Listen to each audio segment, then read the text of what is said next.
បងប្អូនអ្នកខ្លះកំពុងតែតឹងរង់ចាំមើលរឿងខ្មោចម្ចាស់ផ្ទះភាគទី1ដែលចាក់នៅក្នុង page ផ្លូវការរបស់ Dr. Khaimuddin អ្នកគ្នា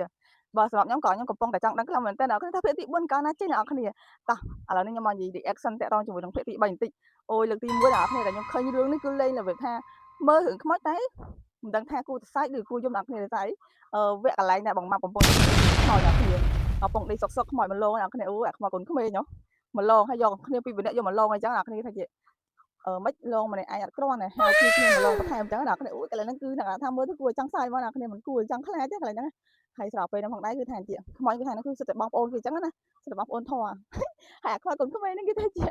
បងត្រូវការខ្ញុំជួយលងបន្ថែមអត់ឲ្យមួយហ្នឹងទៅគេមកថាចាំមិនម៉ែអូអាចប្រៅហីមិនប៉ុណ្ណឹងជួយកញ្ញាដើរលងគេពេញណាវិញហើយអូអ្នកខ្ញុំលើកទី1ដែលឃើញរឿងនេះគឺសម្ដែងលក្ខណៈថាគឺខ្មោចតែដឹកកំ pl ែងផងយ៉ាងទៅធ្វើអ្នកទស្សនាមើលហើយគឺមានអារម្មណ៍ថាសុបាយចិត្តផងខ្លាចផងអ្នកគ្នាហើយសំខាន់ខ្មោចស្រី